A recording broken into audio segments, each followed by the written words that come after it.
ग्वाल वाले विचार कर रहे कब तुम कृपा करोगी। जैसी इन पर कृपा करी हम पर कब करोगी। कब तुम कृपा करोगी हे राधा रानी, कब तुम कृपा करोगी। राधा रानी, कब तुम कृपा करोगी।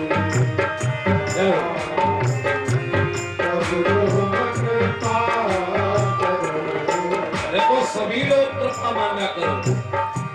कब तुम कृपा करोगी। कब तुम कृपा करोगी। कब तुम कृपा करोगी। कब तुम कृपा करोगी। श्री राधा रानी, कब तुम कृपा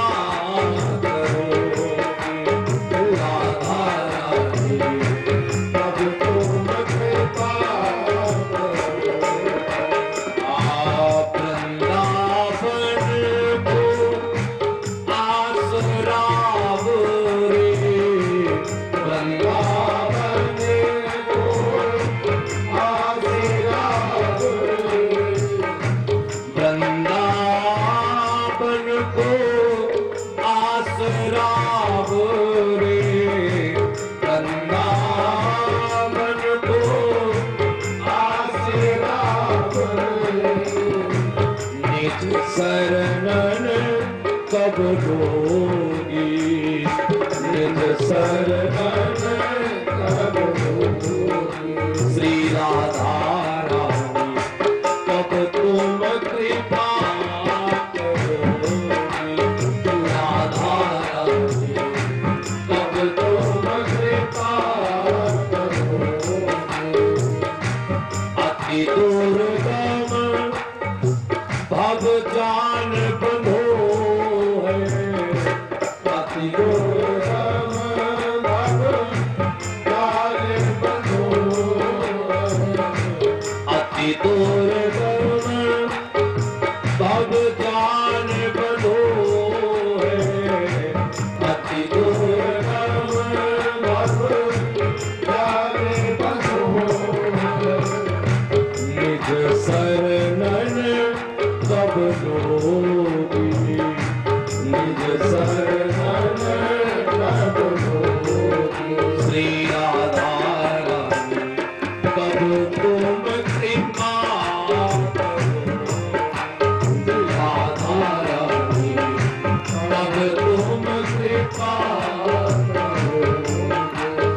श्यामा प्यारी, कब तुम कृपा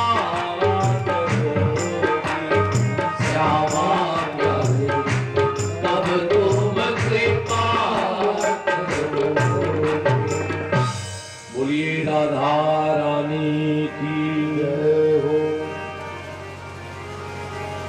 पूरी बड़ाई श्री जी को प्रभु ने दे दी। और वास्तविकता में जैसे रामचरितमानस के प्रारंभ में सर्वश्रेयस करीम सीताम, बालकांड के प्रारंभ में श्री गोस्वामी तुलसीदास जी महाराज ने वर्णन किया सर्वश्रेयस करीम सीताम, न तो हम राम वल्लभाम। सर्वश्रेयस करीम सीता जी को बताया रामचरितमानस में। राम वल्लभा श्री राम प्रिया सीता मैया को कोटि सपार प्रणाम। और इस संवाद में यही भाव दिखाई पड़ रहा सर्वश्रेयस करीम राधाम, न तो हम कृष्ण बल्लभाम। सर्वश्रेयस्करी राधा रानी को बता दिया। गोपियों ने मन में विचार किया ये कृष्ण कोई साधारण बालक नहीं है। अरे हमें अभी याद आया 6 दिन का कृष्ण और गोवर्धन वो पूतना मारने आई, जहर पिलाने आई। तो पूतना मर कैसे गई अब पता चला। ये 7 कोस का पर्वत ये किसी बालक की शक्ति नहीं है जो उठा ले, ये ब्रह्म है। गोपियों ने आपस में मंत्रणा की कि ब्रह्म को प्राप्त करने के लिए हमें कोई ना कोई साधन बनाना पड़ेगा। और एक बात बिल्कुल पक्की है, बिना साधन बनाए ये प्राप्त होते ही नहीं है। मार्ग बताने वाले तो हमें आपको मिलेंगे, लेकिन मार्ग पर जब तक हम चलेंगे नहीं तब तक प्राप्ति होगी नहीं, कृपा होगी नहीं। भोजन की थाली सामने परस के आ जाए, जब तक रोटी तोड़कर मुंह तक न ले जाओ, क्या पेट भर जाएगा? इसी प्रकार प्रयास जीवन में साधन के अनुसार हमें तुम्हें ही करना पड़ेगा। ये साधन गोपियां बनाना चाहती हैं उन्हें प्राप्त करने के लिए, लेकिन अब ये साधन बने कैसे? तो भगवान ने मन में विचार किया, अब ये साधन हम ही बनवाएंगे। कभी कभी तो ऐसा लगता है जिनसे वो मिलना चाहे उनके लिए साधन भी स्वयं ही बना देते। कैसे? ध्रुव जी से मिलना चाहते थे तो साधन के रूप में श्री नारद जी को मार्ग में भेज दिया। साधन बन गया कि नहीं? प्रहलाद जी को दर्शन देना चाहते थे तो वहां भी नारद जी को भेज दिया। मालूम कब?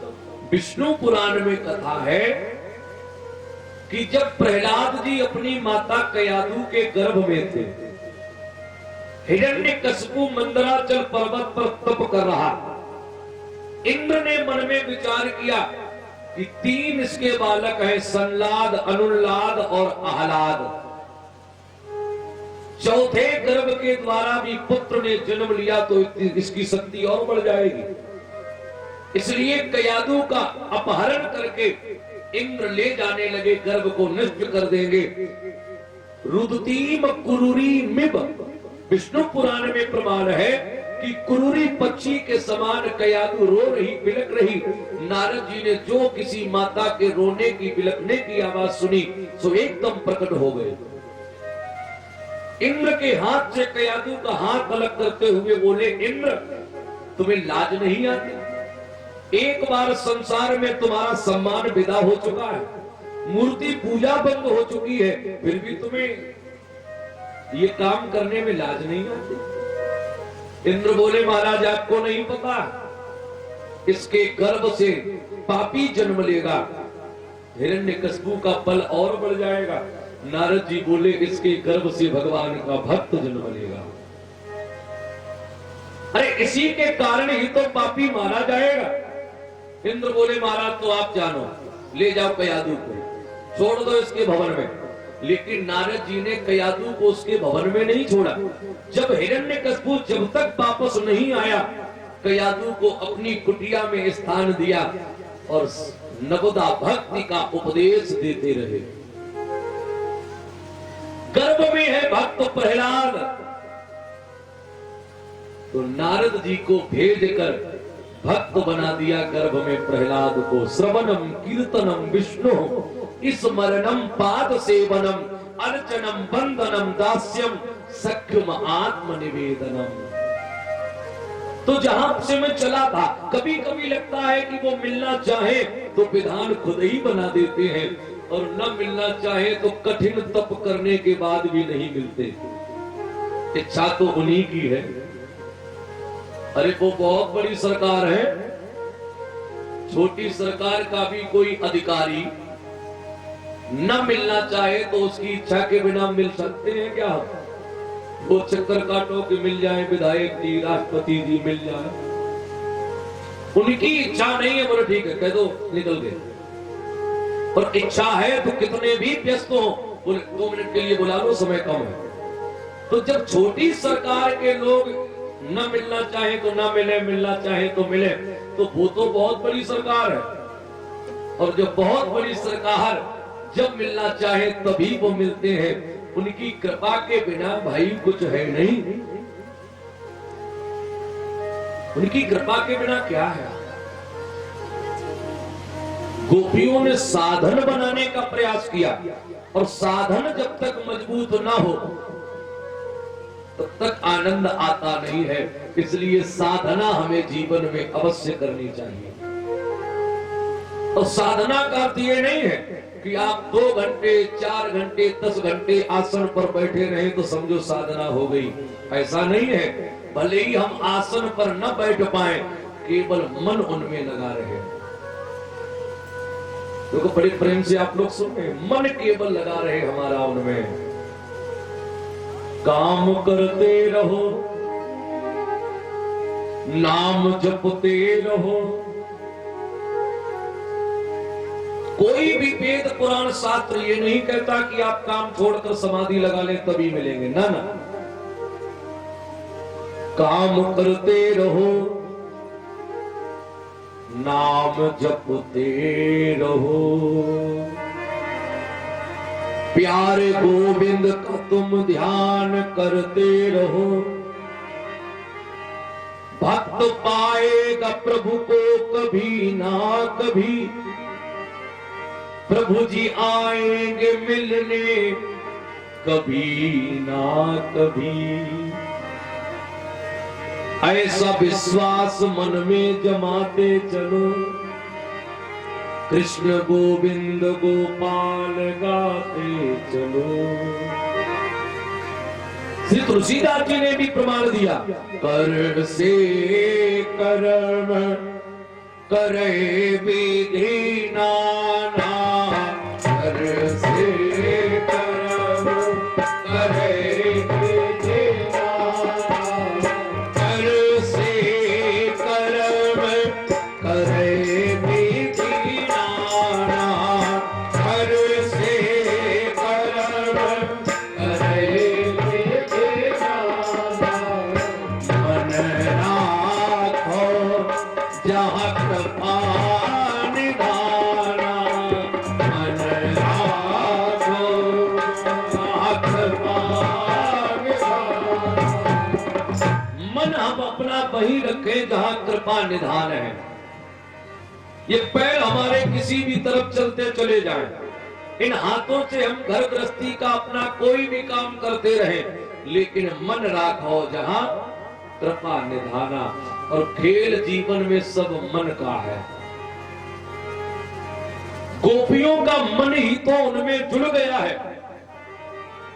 भले ही वो दही का मंथन करे, गौ दोहन करे, यमुना जल भरने जाए, घर गृहस्थी के काम में लगी रहे, लेकिन मन बस एक ही, कहां मिलेंगी कन्हैया, कहां होगा उनका दर्शन, कैसे मिलेंगे वो। स्थिति भक्तों की जैसी, मिल जाओ राम बरस रही अखियां। मिल जाओ राम बरस रही अखियां। मिल जाओ राम बरस रही अखियां। मिल जाओ पावन हेतु पतित पावन को। पावन हेतु पतित पावन को। पावन हेतु पतित पावन को। पावन हेतु पतित पावन को। सावन जैसी बरस रही अखियां। मिल जाओ